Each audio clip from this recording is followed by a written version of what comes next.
بسم الله الرحمن الرحيم.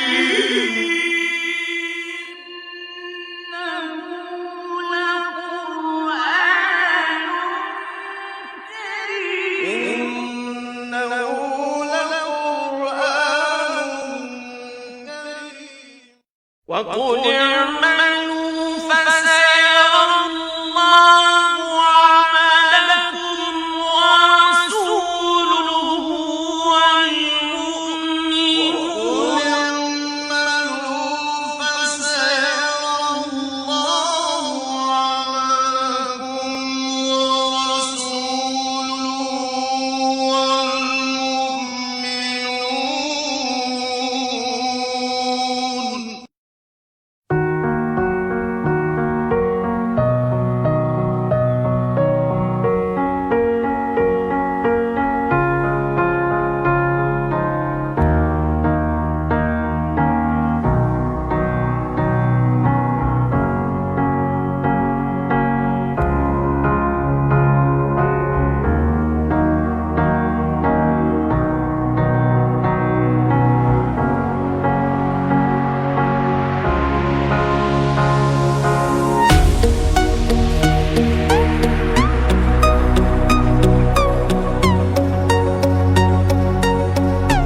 بسم الله الرحمن الرحيم. اهلا وسهلا بحضراتكم في حلقه جديده من حلقات قناه صوت دجوه. حلقه النهارده بعنوان يوم الوفاء. يوم الوفاء في دجوه.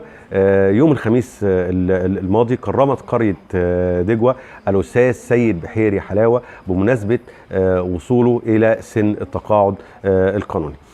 طبعا الاستاذ سيد بحيري حلاوه غني عن التعريف، لكن هنبدا نقول ان الاستاذ سيد بحيري حلاوه هو مدير عام مدرسه دجوه الثانويه المشتركه.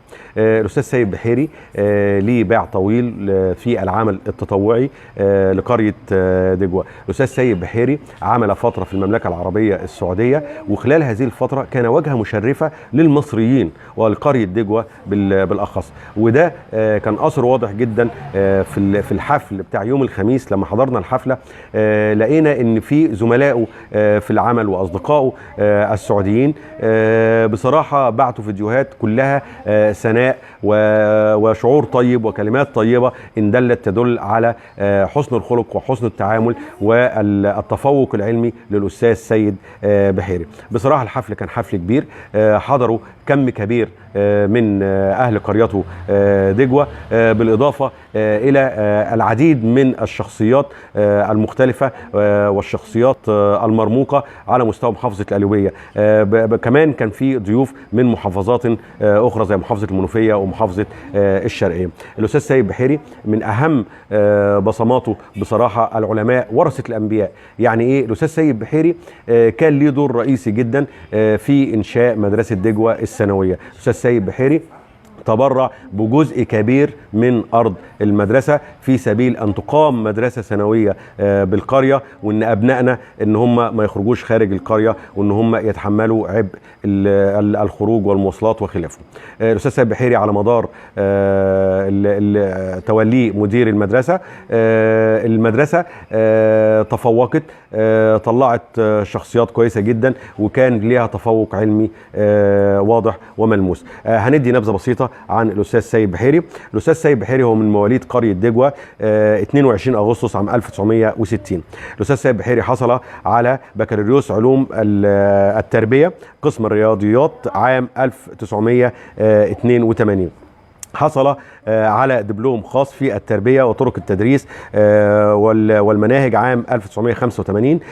كان عضوا في مجلس إدارة مركز شباب دجوة في الفترة من 1980 حتى 1982، وكان رئيسا لمجلس إدارة مركز شباب دجوة من سنة 82 حتى سنة 90. كان رئيس الجالية المصرية بالسعودية من سنة 1990 حتى سنة 2013. عمل رئيس جمعية تنمية المجتمع المحلي بدجوة عام 2013. هو عضو بنقابة المعلمين شمال القلوية 2020 ورئيس لجنة إدارة الأزمات بدجوة 2020. ونشوف التقرير البسيط ده ونرجع لحضراتكم تاني. بسم الله الرحمن الرحيم، والصلاة والسلام على أشرف المرسلين سيدنا محمد وعلى آله وصحبه وسلم. طبعا من حفل تكريم الحاج سيد بحيري، وهو قامة وقيمة في البلد ورجل التعليم وله أفضال كتيرة قوي على أهل البلد، وكان له الفضل ان هو تبرع في الارض اللي اتقام عليها المدرسه اللي احنا قاعدين فيها دلوقتي.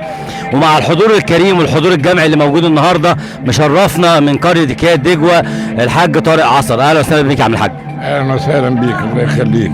الاستاذ سيد شرف لدجوه ولكياد ولمحافظه القليوبيه كلها. يعني يا عم الحاج طارق، لما حضرتك تحب النهارده جيت وتشرف في حفله تكريم الحاج سيد بحيري، تحب توجه كلمه للحاج سيد بحيري تقول له ايه؟ اقول له جزاك الله خيرا عن كل ما فعلت، اذا كان في السعوديه او في دجوه او في طنطا او في الجزيره او في كياد او في اي مكان حضرتك تواجدت فيه. الحاج سيد غير انه مدرس ومدير مدرسه وراجل يعتبر من القامه والقيمه في التربيه والتعليم، الا انه شيخ عربنا كبير، يعني احنا بنعتبره استاذنا في العرب في العرف، ومصلح اجتماعي ومساعد لجميع اهل بلده والبلاد المجاوره ليه، ما تاخرش عن اي حد في حاجه. شرفتنا يا حاج طارق وشرفت دجوه بحالها. انتوا تشرفوا محافظه وانتوا اصلا عرب وتستاهلوا الاستاذ سيد، والاستاذ سيد يستاهلكم. ربنا يخليك يا عم الحاج. شكرا يا عم الحاج طارق. ومن قلب الحدث ومن حفل تكريم الاستاذ سيد بحيري معانا سياده النائب الاستاذ جمال كواش. اهلا وسهلا استاذ جمال. اهلا بحضرتك يا استاذ عربي. حضرتك نورتنا والله يا استاذ جمال، ونورت دجوه النهارده. الله ينور على دجوه واهل دجوه واهل الوحده المحليه.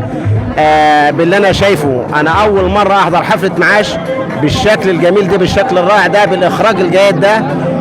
حاجه تشرف بامانه، حاجه تشرف وحاجه محترمه، ودجوه مش غريبه عليها الحاجات دي اللي بتحصل دي. استاذ جمال، عايزين حضرتك توجه كلمه للاستاذ سيد بحيري النهارده في حفل تكريمه.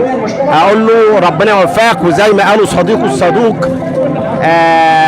مش سن المعاش، سن الشباب. انت وصلت دلوقتي سن الشباب، ربنا يوفقك. الجهد، الانسان مش بالسن، الانسان بالجهد والعمل والعرق. فطول ما الانسان عنده جهد وعمل وعرق وعنده استعداد وعنده اراضي كتير يشتغل فيها وملفات كتير يشتغل فيها، حياته ما بتنتهيش. فكل واحد مننا بيكمل حياته طول ما عنده طاقه وطول ما عنده قلب وطول ما عنده قوه لاستمرار العمل والكفاح في الدنيا يعني. ربنا يخليك يا استاذ جمال، وشكرا لحضرتك، وحضرتك نورت دجوه النهارده يا استاذ جمال. الله ينور على دجوه واهل دجوه. زي ما قلنا، دجوه دايما عطاءه باهلها وبناسها، ودايما بخير وصحه وسلامه. ودجوه احنا بنتعلم من دجوه، ونقول لاهل الدنيا كلها ان دجوه اهل كرم. الغريب بياخد حقه فيها بشكل غير عادي وترحابه، وتلاقي كل اللي انت عايزه في دجوه من ادب واخلاق واحترام وكرم وجود. فاحنا بنشكر اهل دجوه، وبنشكركم، وبنشكر الراجل المحترم اللي بيصورنا، وبنشكر حضرتك يا ابو هديه يا محترم. الله يخليك. شكرا يا سيادة جمال، شكرا لحضرتك. شكرا. معانا النهارده خالي الحاج محمد عبد الوهاب، مشرفنا في حفله تكريم الحاج سيد بحيري. اهلا وسهلا الحاج محمد. اهلا وسهلا، كل سنه وانتم طيبين. خال محمد، احنا عايزين حضرتك تقول كلمه للحاج سيد بحيري. الحاج سيد راجل محترم وخير من اجاب الدجوه، وبنعتبر ده مدد ويعني بنطلب من الله سبحانه وتعالى ان يديمه في صحه وجيده، وربنا يخليه ويبارك فيه ويبارك في اولاده. ربنا يخليك يا عم الحاج محمد. انت حضرتك برضو شايف ان الحاج سيد العطاءات اللي اداها في البلد بالمدرسه والكلام ده كله، فحضرتك تحس الشباب الصغير على ايه بما في حضرتك مثلا قيمه وقامه، والحاج سيد بحيري تقول لي الشباب اللي موجود عندنا ايه في البلد؟ الحاج سيد ده اخ فاضل، وبيعتبر منهج للاولاد الصغيرين، وبنتمنى من الله ان يسيروا على نفس النهج. متشكرين يا حاج محمد، متشكرين. خير. بسم الله الرحمن الرحيم. وحان الآن وقت رد الجميل. رد الجميل من قرية دجوة.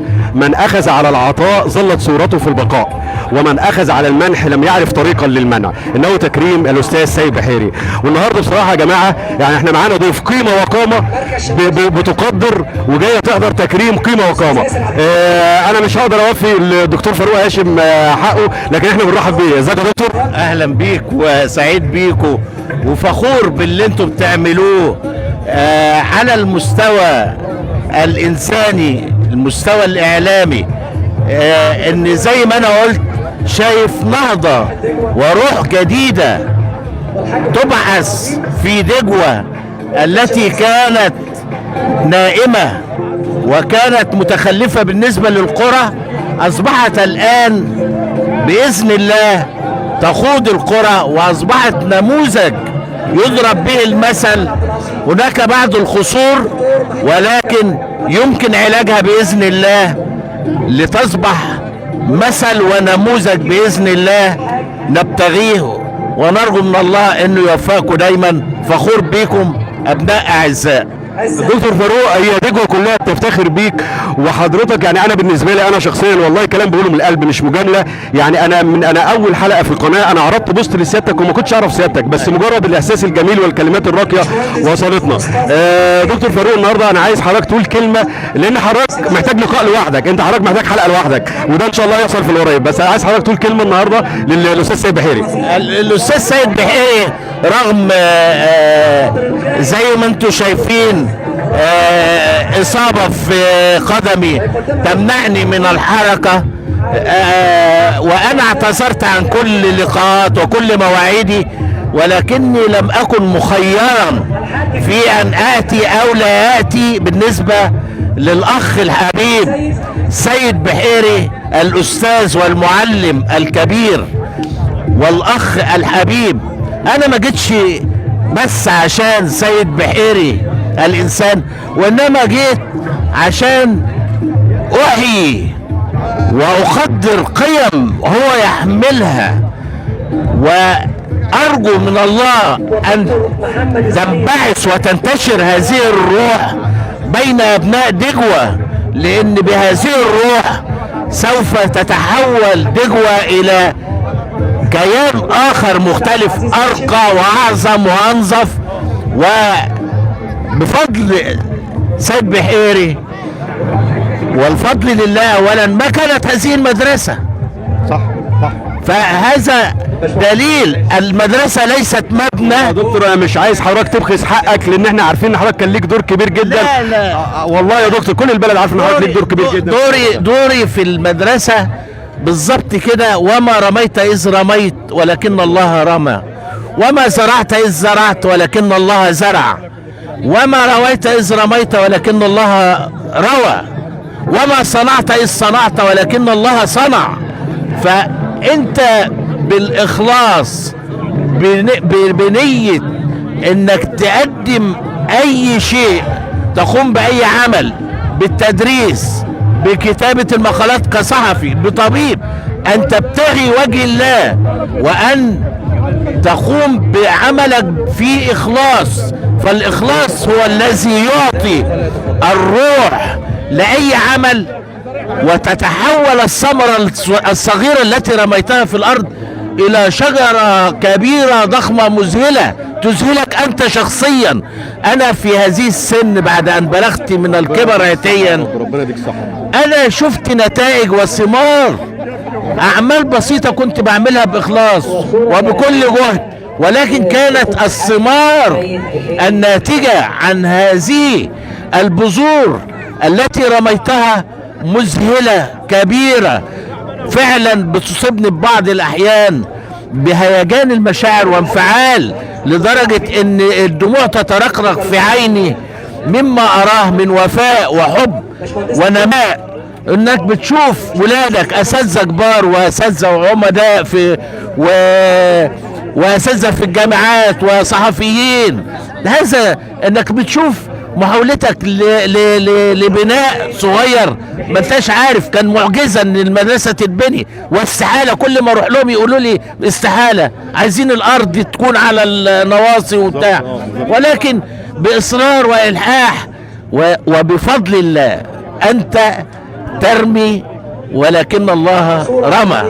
والله يا دكتور قدام الكلام الجميل اللي حضرتك قلته اللسان عاجز عن التعبير، لكن حضرتك يعني مثال مشرف جدا، وكل دجوه بتفتخر بسيادتك، وحضرتك نورتنا النهارده ونورت دجوه ونورت التكريم، ونتمنى ان احنا دايما نشوف سيادتك في ازدهار وتقدم، ونشوف سيادتك باستمرار.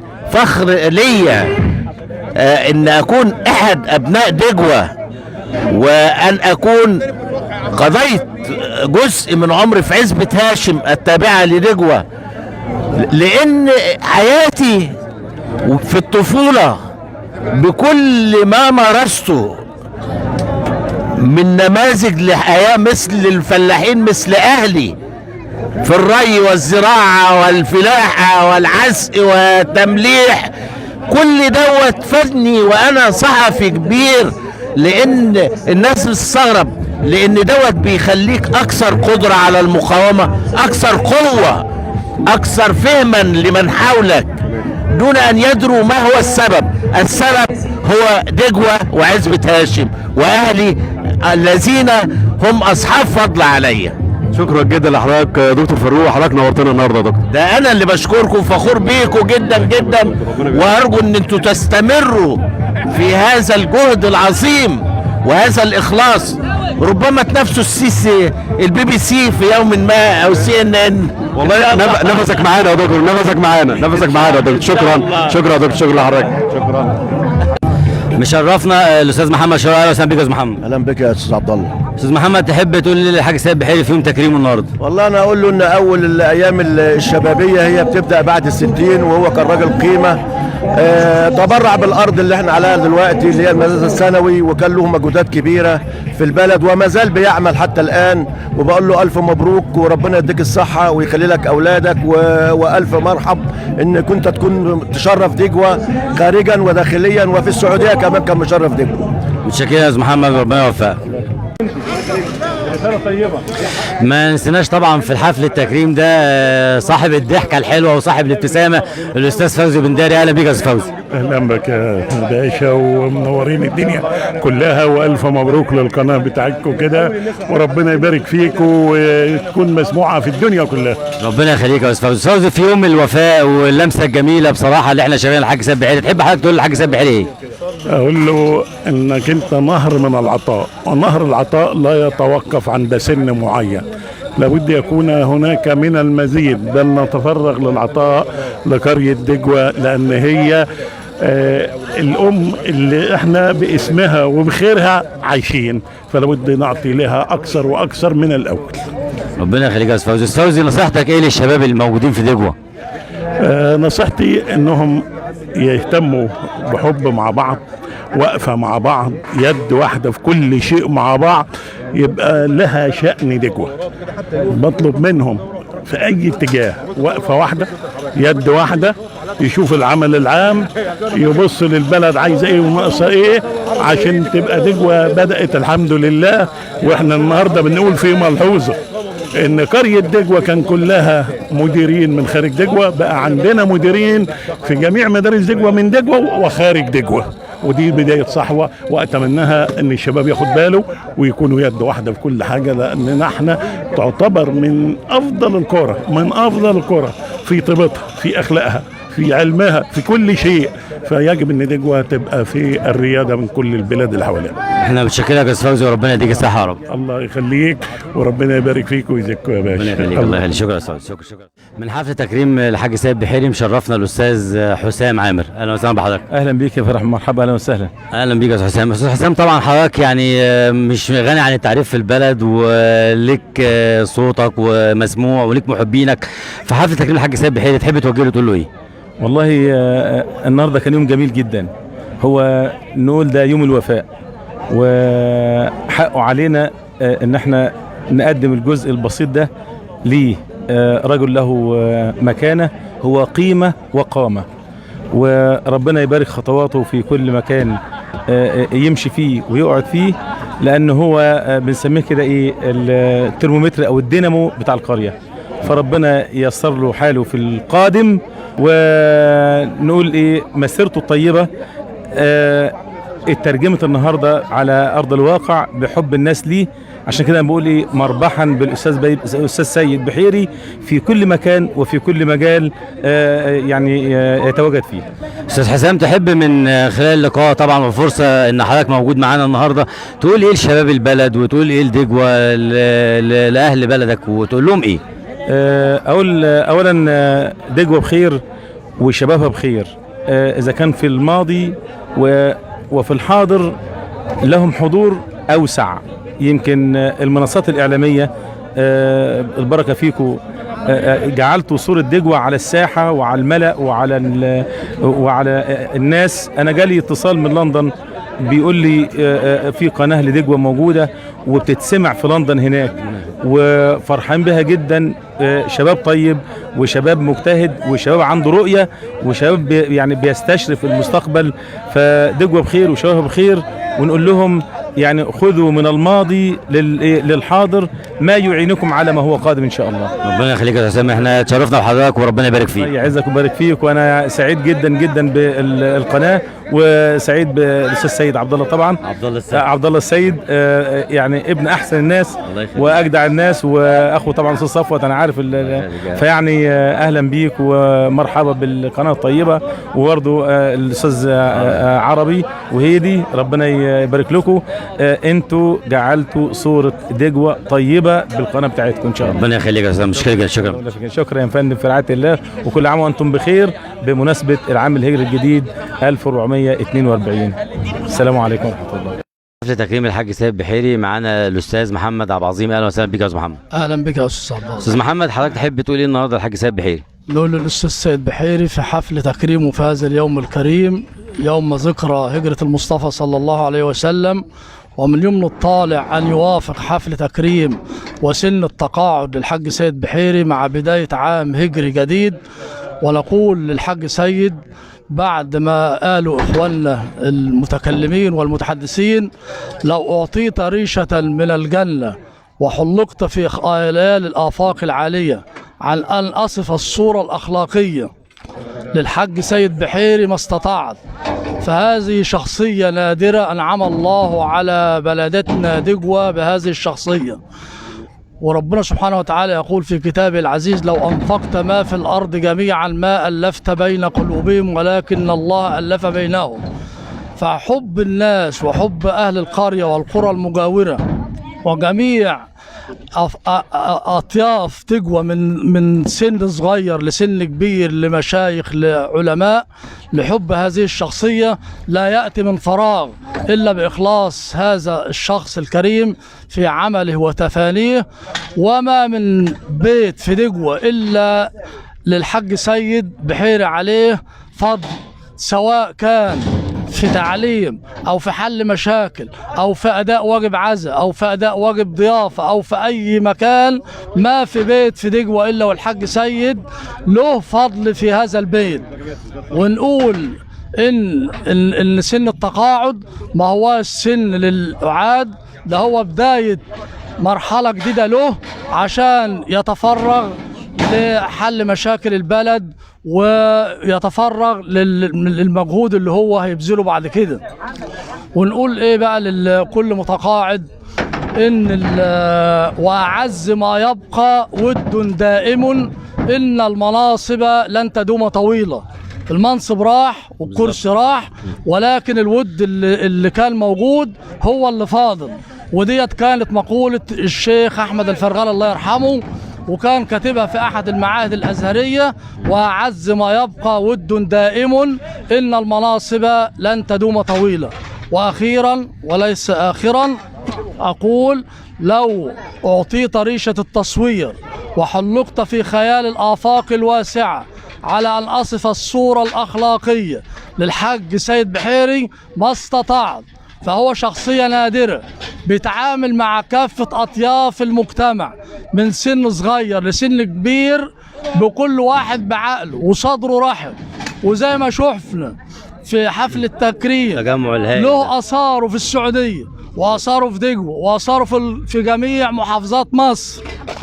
وما في بيت في دجوة زي ما أنا قلت ما بخلش على شباب دجوة بالسفر ما بخلش عليهم بالتعليم، ما بخلش عليهم بالتبرعات، ما بخلش عليهم بحل مشاكلهم. فندعو الله عز وجل أن يبارك فيما بقي له من عمره، وأن ينفع بلدتنا دجوة بهذه الشخصية الفذة، وأن يكثر من أمثاله، وأن يرحم والديه. والسلام عليكم. شكرا يا أستاذ محمد. شكرا. بسم الله الرحمن الرحيم. ومن حفل تكريم الاستاذ سيد بحيري، بصراحه يعني انا قاعد في وسط اتنين من الشخصيات العظماء، يعني الواحد يعجز اللسان عن التعبير عن شخصياتهم وعن قيمتهم في القريه. هنبدا بالحاج اشرف باجي. اهلا وسهلا عم الحاج. اهلا بك يا حبيبي. اولا بشكرك على هذا الكلام الجميل، انك انت انسان محترم وابن اصول، وده عهدنا دائما بالباش مهندس عربي. ربنا يخليك يا عم الحاج. وكلامك ذوق وابن اصول. متعك الله بالصحه والعافيه يا رب وراحه البال. ربنا يخليك يا عم الحاج. يا عم الحاج، احنا النهارده في حفل تكريم الاستاذ سيد بحيري، والاستاذ سيد بحيري ليه كثير من العطاء لاهل قريته، وانا اعتقد ان العطاء مش هيتوقف، لان اللي اخذ على العطاء معاه بيستمر لاخر، ربنا يديله العمر لاخر لحظه في عمره، هو بيبقى مستمر في العطاء. حضرتك تقول ايه النهارده للحاج سيد بحيري؟ بقول له اخلصت مع الله، واخلصت مع نفسك، وأخلصت مع الآخرين، فحبب الله فيك خلقه، وأحببت عمل الخير فحبب الله الخير فيك. تمام. وطول عمر الحاج سيد طول عمره عطاء، طول عمره يؤثر على نفسه لإسعاد الآخرين، ودي من شيم الكرام من أهل هذه البلدة الطيبة. فالحاج سيد مشواره طويل، وادى عطاء كتير، سواء كان داخل جمهورية مصر العربية أو خارج جمهورية مصر العربية. حتى الفترة اللي كان مقداها في السعودية سفر ناس كثير، سواء مدرسين أو في مجالات أخرى. وده حضرتك كان واضح النهارده في كم الحضور وكم الناس اللي حضرت حفل التكريم النهارده، وده منظر غالبا احنا ما بنشوفوش كتير. يعني ما كانش مقصور على محافظة القليوبية بس، كان ناس في محافظة المنوفية، وكيل وزارة محافظة المنوفية كان موجود، تمام. وقيادات من محافظة المنوفية موجود، وقيادات القليوبية كلها موجودة. فأسعده الله في أسرته، وبارك الله في صحته، وأدام الله عليه الخير وفي عمل الخير. شكرا يا عم الحاج أشرف، كلمات جميلة ورائعة وتعبير رائع. ما ننساش ان ربنا رزقنا دايما في مقولة ابن البلد للبلد. بالظبط. واذا كان الحاج سيد احيل لسن الراحة، فربنا رزقنا بشخصية عطاء، شخصية محترمة، شخصية أصيلة، بنت أصول، ألا وهو الحاج أسامة الجمل. وإن شاء الله يسير على الضرب، وربنا يوفقه بناس محترمة تقف جنبه. شكرا يا حاج أسامة بالمنصب الجديد، وربنا يوفقك ويعينك عليه. شكرا لعم الحاج أشرف. وتكملة لكلام الحاج أشرف، دائما ما يوجد من يحمل الراية. ذهب قائد وأتى قائد. طبعا احنا بننتهز الفرصة النهاردة ونبارك للأستاذ أسامة الجمل، وبنقول له ربنا يعينك على المسؤولية وانت أهل لها. أستاذ أسامة، أهلا وسهلا بحضرتك. أهلا بيك يا أستاذ عربي، وأنا مبسوط جدا بيكم. وكل حاجة بتولد في البداية لها نواقص، إلا قناة دجوة. أنا أول حلقة اتفرجت عليها حسيت إن أنتم مثلا شغالين بقالكم أكتر من 10 سنين. ربنا يخليك. وده شيء مميز، يعني لقيت في عندكم حضور غير عادي منتهى الصراحة، وده اللي بيدل إن البلد فعلا دي بلد طيبة، وكل ما فيها طيب. أسأل الله لكم دائما النجاح والتوفيق. أستاذ أسامة، هو احنا مش هنبعد عن الموضوع، بس أنا والله دي شهادة أنا بشهدها، وإن كانت شهادتي مش عايز أقول مجروحة لصلة القرابة بيني وبين الأستاذ أسامة، بس والله أنا سمعت حتى من طلبة تميزك في فن الإدارة وتميزك في القيادة، وإن شاء الله أنت فعلا أهل لها، وبنبارك لك تاني من قناة صوت دجوة. أستاذ أسامة، النهارده أنت حضرت حفل تكريم الأستاذ سيد بحيري، تحب توجه له كلمة تقول له إيه؟ الأستاذ سيد بحيري حفل تكريمه هو بالنسبة لي حاجة كبيرة قوي، لان الاستاذ سيد بحيري بالنسبه لي الاول اخ، وشهادتي بالنسبه له مجروحه شويه، لكن هو يستحق اكثر من ذلك بكثير. انا على المستوى الشخصي تعلمت منه الكثير جدا، وانا طالب تعلمت منه الكثير، وانا شغال معاه مدرس تعلمت منه الكثير. وهو يتميز بحاجتين زي ما قلت قبل كده، حسن الخلق والصبر. هو راجل ذو صبر ويتحمل كثير ويسر على نفسه، وانا اعلم جيدا ان هذا فضل من الله سبحانه وتعالى، وربنا موفقه دايما لفعل الخير. واذا اراد الله سبحانه وتعالى بالانسان ان يحبه يوفقه لفعل الخير، ثم تزرع له المحبه في الارض. ثم ينادي المولى سبحانه وتعالى على جبريل: يا جبريل اني احب فلان فاحبه فيحب سيدنا جبريل، ثم تزرع له المحبه في الارض. والاستاذ سيد انا لا ابالغ في هذا، اسال الله سبحانه وتعالى ان يكون من هؤلاء، وانا زي ما قلت كده شهادتي مجروحه، لكن الاستاذ سيد يستحق اكثر من ذلك. واذا كان الاستاذ زي طلع معاش لا ده قانون دوله خلاص، لكن الاستاذ سيد سيتواصل معي ان شاء الله في العمل. وانا بقول ببث بشرى لطلبه الثانوي ان الاستاذ سيد هيدي محاضرات اسبوعيا في المدرسه، ولن ينقطع عمله اطلاقا عن مجال التعليم. اذا كانت انقطع العمل الاداري فالاستاذ سيد هيواصل العمل الفني خلاص، لان الاستاذ سيد شخصيه عالميه بالنسبه لنا.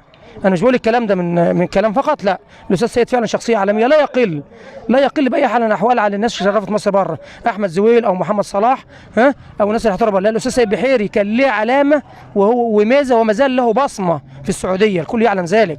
السعوديه كانت قاعات مختلفه، الحاج سيد كان لما وصل لحد من افضل 7 موجهين على مستوى المملكه خلاص. ان دل ذلك يدل على ان ده شخصيه مميزه. والكلام ده ظاهر هنا في بلده يا استاذ سامي، يعني حتى الراجل لما جه من السعوديه كان ليه بصمات واضحه، مش عايزين نقول عليها لان اكيد كل البلد عارفاها يعني. لا، ما احنا لو قعدنا نتكلم على بصمات الحاج سيد لا انت عاوز كام حلقه؟ بالظبط. احنا بنقول حاجات اللي احنا بنقول دي فاكهه خلاص وريحه طيبه خلاص، ان ده اللي بيدل على اصل على الاصل العيله اللي هو جاي منها وعلى اصل البلد اللي هو فيها.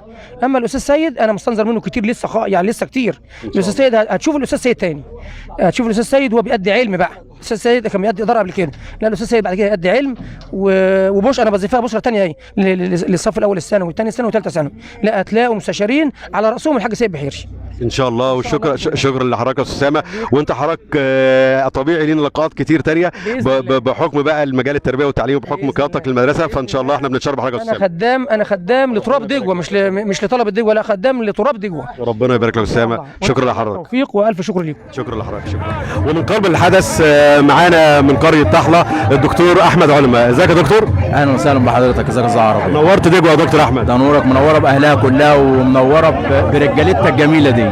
ربنا يخليك يا دكتور. حضرتك النهارده جاي حفل تكريم الاستاذ سيد بحيري، عايزين من حضرتك كلمه توجهها للاستاذ سيد. الاستاذ سيد بحيري قامه وهامه في مجال العمليه التعليميه داخل دجوه. سمعت عنه كتير، اتعاملت معاه عن قرب. لما جات لي الدعوه على طول ما فكرتش، انت قلت لازم احضر عرس تكريم الاستاذ سيد بحيري في قلب دجوه. الاستاذ سيد بحيري للاسف انا كان نفسي اتعلم من خبراته كتير، لان انا كنت لسه يعني هشتغل معاه في بدايه الترم الثاني السنه اللي فاتت، بس جت جائحه كورونا وقفت التعليم. ليه؟ احنا كاداره جوده في اداره البنيه التعليميه بنخش نفعل معايير الجوده عشان المدرسه تعتمد من الهيئه القوميه لضمان جوده التعليم والاعتماد التربوي التابعه لرئاسه مجلس الوزراء. المدرسه عشان نخشها ما بنخشهاش كده، لازم نقابل التوجيهات الفنيه، لازم نقابل متابعه المدرسه، لازم نقعد مع التعليم الثانوي بيرشح لنا مدارس. كانت اول مدرسه ثانويه اترشحت لنا كانت هي دجوه الثانويه المشتركه، لما فيها من قياده واعيه وقياده حكيمه دائره هذه المدرسه. تفعيل انشطه، مدرسين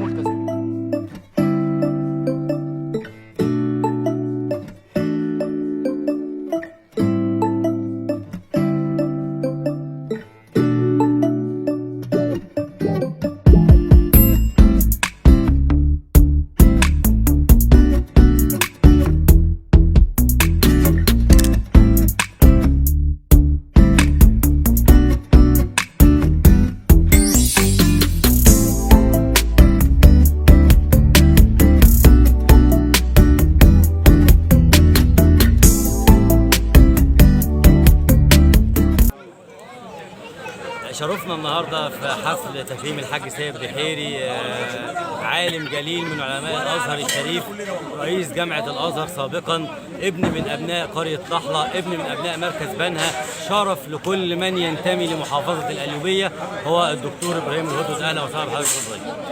اهلا بحضرتك والاهالي دي والكرام جميعا وجميع المشاهدين. يسرني ويسعدني ان اكون في يوم عظيم مثل هذا اليوم لتكريم زميل عزيز رب اجيالا وهو الاستاذ السيد بحيري حلاوه، وهو رجل معروف بالسعي بالاصلاح بين الناس بجانب عمله العلمي، فهو يعمل في المجتمع ودائما الذي يقوم بتربيه النفوس وتهذيب النفوس وتزكيه النفوس لابد ان يكون له دور مجتمعي كبير جدا. وانا اهنئه بالخروج الامن على المعاش، وهذه التسميه تسميه المعاش يعني تسميه سعيده جدا، لانه سيعيش حياه جديده يبذل فيها الخير كله لاهل بلده ومجتمعه، وباذن الله تعالى لن ينقطع عن زياراته لهذه المدرسه التي كان يترأسها، وسيكون بين زملائه واخوانه يعطيهم المشوره ويساعدهم بالمشوره، وهكذا اهل الاصلاح دائما واهل الخير دائما يعني يمتد عملهم وتكون حياتهم على المعاش حياة جديدة مملوءة بالخيرات تقرب إلى الله أكثر وتخدم المجتمع أكثر. فنهنئ الأخ العزيز الأستاذ السيد بحيري ونهنئ أهالي دجوة الكرام على هذا الوفاء العظيم جدا، لأن هذه الأخلاق الطيبة النادرة نحن صرنا نفتقدها في مجتمعاتنا، فحينما نقدم الوفاء لمن خرج على المعاش دون أن يكون لنا حاجة عنده ودون أن يكون لنا مصالح عنده، يكون هذا هو دلالة على الوفاء، والوفاء من أعظم مكارم الأخلاق في الإسلام، ونحن بحاجة إلى مجتمع قيم، إنما الأمم الأخلاق ما بقيت فإن هم ذهبت أخلاقهم ذهبوا، فالأخلاق هي عمود الأمم. فما قام به الأهالي دجوة في هذه الليلة المباركة وهذا الحضور الكبير جدا والأعداد الكبيرة جدا التي جاءت من أماكن متعددة من القرية ومن غير أبناء القرية، إنما هي شهادة على حسن أخلاق أهالي قرية دجوة وعلى حسن أخلاق الأستاذ سيد بحيري. أدام الله في هذه البلاد الخير كله والوفاء كله والعطاء كله، وصلى الله على سيدنا محمد وعلى آله وصحبه وسلم. احنا بنشكر حضرتك دكتور ابراهيم، شرفتنا وشرفت قرية دجوة. الله يبارك في حضرتك ويأتيكم دائما في المصالح ان شاء الله. شكرا. بسم الله الرحمن الرحيم. والتقرير اللي معانا دلوقتي مع عم الحاج سمير ابو حسنه، وعم الحاج سمير ابو حسنه بصراحه صور معانا في الاستوديو لان ظروفه ما سمحتش انه يحضر الحفل، ولكنه اصر ان هو يقول كلمتين لعم الحاج سيد بحيري في حفل تكريمه. معانا عم الحاج سمير ابو حسنه. اهلا وسهلا عم الحاج. يا مرحبا يا مرحبا. اتفضل يا عم الحاج، تقول ايه للحاج سيد بحيري؟ انا بقدم عذري واسفي لعدم الحضور في الحفل لاني كنت صحيا تعبان ومش قادر أخرج. اما الحاج سيد بحيري بالنسبه لي فهو اخ عزيز وكريم، وهو يعتبر نوارة المنطقه اللي احنا عايشين فيها بامانه ربانيه من قلبي له. وبقول له بان الحاج سيد بحيري ولد في قريه دجوه وعاش فيها وتعلم فيها وعلم فيها وتخرج منها إلى السعودية ورجع لنا مرة ثانية كريم عزيز أخ فاضل، نادى بإنشاء مدرسة ثانوية بدجوة وما كانش حد في مقدرته أن ينادي هذا النداء نهائي، لا غني ولا فقير، ولكن الرجل نادى نداء من قلبه، وربي العزة سبحانه وتعالى تقبل نداءه بأنه يعمل مدرسة ثانوية في قرية دجوة في الوقت المناسب.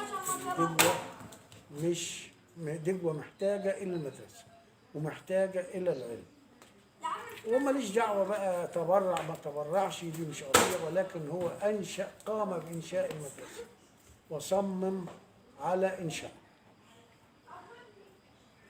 وصادف التاريخ اللي ما حدش عرفه من الحاضرين له في الحفل وفي التكريم بأن يصادف تاريخ تخرجه إلى سن المعاش في تاريخ عيد الميلاد الهجري الذي هاجر فيه الرسول صلى الله عليه وسلم إلى المدينة. فرحة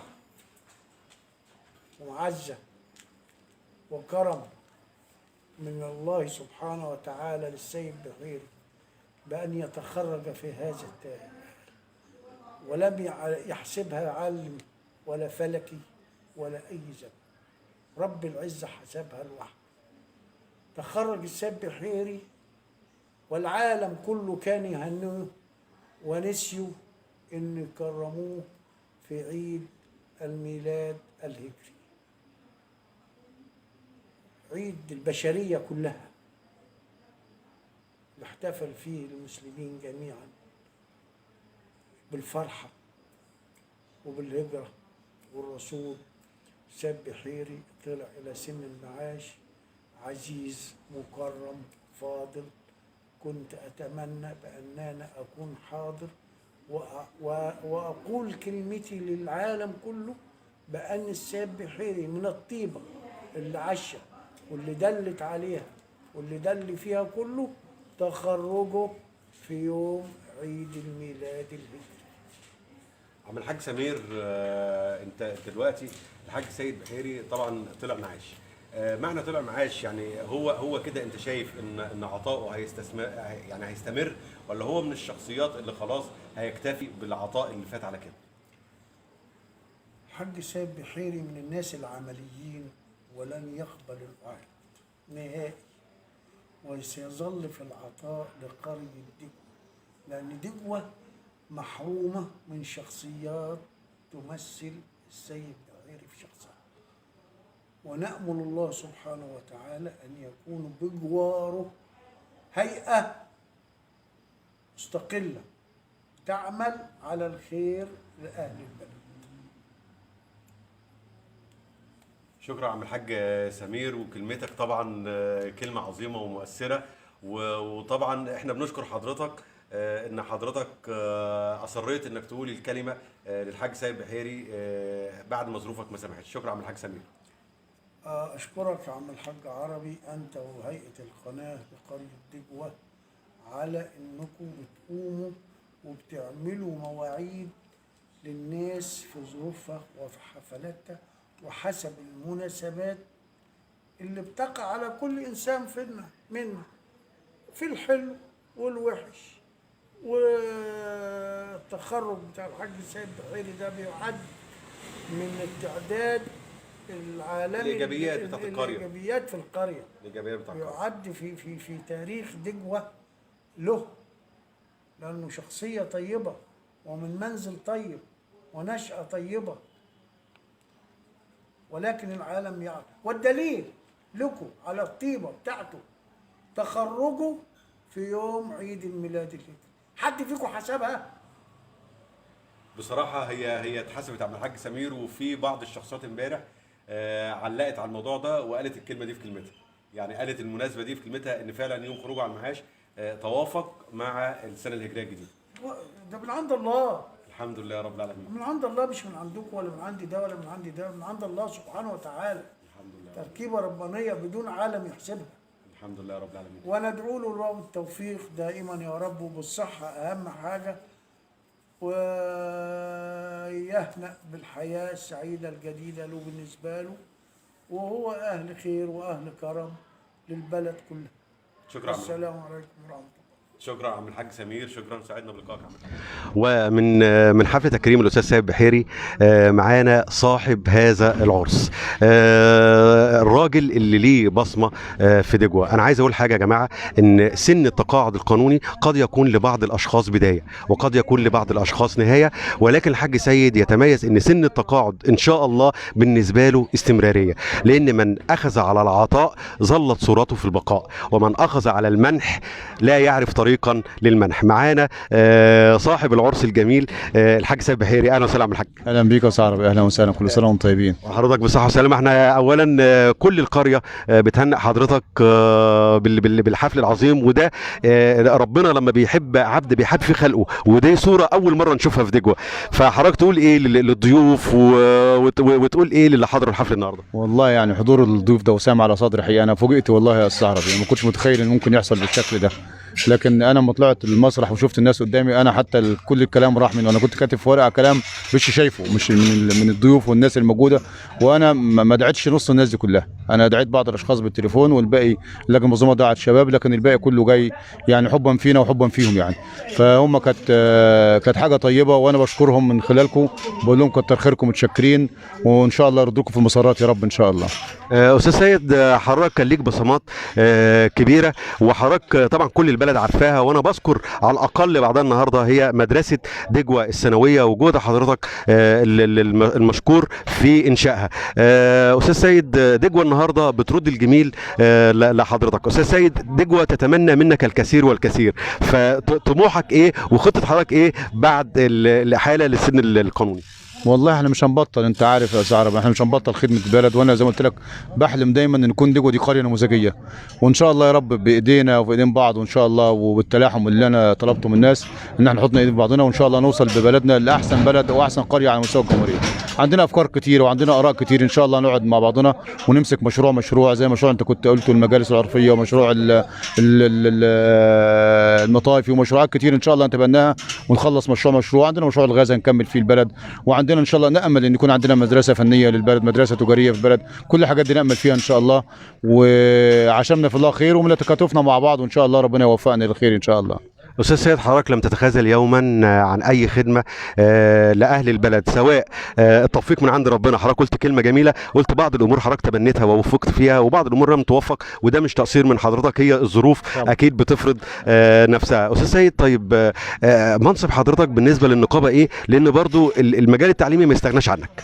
النقابة طبعا هي النقابة العامة للمعلمين، دي شمال القليوبية. شمال القليوبية فيها 7 إدارات تعليم، كفر شكر وبنها وطوخ وآها والخنكه وبزعبل، كل ده وبتتبع شمال القليوبيه. انا ماسك لجنه، زي ما الاستاذ مختار قال، انا ماسك لجنه التعليم، يعني انا رئيس لجنه التعليم فيها ومسؤول عن اللجنه، وان شاء الله ربنا يسهل ونخدم فيها بلدنا، التعليم في بلدنا، هنطور التعليم ان شاء الله، ونعمل دورات تدريبيه للمعلمين بتوعنا، سواء في التكنولوجيا الجديده او في استخدامات الحاسب الالي. ان شاء الله املنا كويس، مش بس دجوه بس، احنا المنطقه كلها ان شاء الله ربنا يسهل ونوصل ونرتقي بمستوى المعلم، يكون لان المعلم ده حجر الزاويه في التعليم. اذا ارتقى المعلم والمعلم تمكن من مادته العلميه، كل الامور دي تقدر يسيطر عليها ان شاء الله. والطالب في الفصل او في المكان اذا شاف المعلم ذو شخصيه قويه وذو ماده علميه قيمه، بيحترم الطالب، بيحترم المعلم، ويقدر يستفيد منه ان شاء الله رب العالمين. استاذ سيد، في بصمه بصراحه انا احب اضيفها، هي ما اتضافتش النهارده وما اتقالش عنها، هي موضوع فصل الخدمات. حضرتك صعب عليك، انا ده اشهد بكده، صعب عليك ابنائك من قريه دجوه اللي هم ليهم طموح ونفسهم يخشوا الثانوي العام وكانوا هيتشحططوا ويخشوا مدارس خاصه، وحضرتك اول مره تفتح فصل خدمات. فاحنا بنشكر سيادتك على مجهودك، وبننتظر من سيادتك الكثير، لان زي ما قلنا حضرتك دايما في استمراريه ودايما في عطاء، وربنا يديك الصحه. وهنتظر من حضرتك، عايز بقى كلمه لاهل دجوه وكلمه للساده الضيوف. ان شاء الله. هو بس فصل خدمات، اكمل مع حضرتك، فصل خدمات السنه اللي فاتت انا كاد يكون تحدينا بيه بعض الناس، يعني الناس كانت رافضه الفصل خدمات في البلد، لكن احنا حرصا على اولادنا انه يشتغلوا في الشوارع ويروح فني او يروح تجاري او يروح كده، احنا وبعدين لا في كسر ان فصل خدمات ده في ناس فيه متفوقين احسن من الفصول الثانيه اللي هم داخلين انتظام، وان شاء الله السنه دي فاتحين اولى خدمات ثاني لاهل بلدنا، واهل بلدنا ان شاء الله هيكونوا برضو معانا وتحت رعايتنا، وان شاء الله مع الاستاذ سامي وبتضافر الجهود ان شاء الله الامور مع عامل الحاج اشرف في مجلس الامناء والحاج عربي، ان شاء الله الامور هتبقى كويسه والدنيا هتبقى كويسه ان شاء الله رب العالمين. اما بالنسبه بقى للضيوف، انا بشكرهم من خلالكم وبقول لهم كتر خيركم، متشكرين، كتر خيركم، شرفتوني وطولتوا رقبتي، وكتر خيركم، وبشكر كل من ساهم وخطط ونفذ في هذا الحفل، واشكر كل اهل دجوه على وقوفهم. النهارده ما كانوش اهل دجوه، كانوا كلهم واقفين، ما كانش حد منهم قاعد، كلهم كانوا واقفين، كنا حاسين بفرحنا كلنا. بالظبط، اهل دجوه كلها كانت واقفه وكانت بتخدم في الناس، ومش عايز اخص بقى العم الحاج اشرف من الباشمهندس محمد عبواب، كل الناس كانت واقفه، كان حقيقي، والاستاذ فوزي، الجماعه كل البلد كانت واقفه حقيقي على القلب رجل واحد، واستقبلت الضيوف كويس قوي، وعشان الحفل خرج بشكل لائق والحمد لله رب العالمين. استاذ سيد، حضرتك لم تبخل يوما على اهل دجوه، فلم يبخل اهل دجوه بالوقوف بجانب بجانب سيادتك في هذا العرس الجميل. شكرا يا استاذ سيد. شكرا يا استاذ سيد. شكرا، موفقين ان شاء الله حبيبي، موفقين. ربنا يخليك يا سيد. شكرا. وبعد التقرير اللي حضراتكم شفتوه دوت، بصراحه كان عدد الحضور كثير جدا، بس الوقت ما سعفناش ان احنا هنعمل لقاءات مع كل الحضور، لكن نيابه عن قريه دجوه بالكامل قناه صوت دجوه بتهنئ الاستاذ سيد بحيري وبتدعي له ان ربنا يديله الصحه والعافيه، وبنقول له دجوه منتظره منك الكثير والكثير من العطاء. نرجو ان تكون الحلقه نالت اعجابكم، والى لقاء اخر يوم السبت القادم ان شاء الله في حلقه جديده من حلقات قناه صوت دجوه، والسلام عليكم ورحمه الله وبركاته.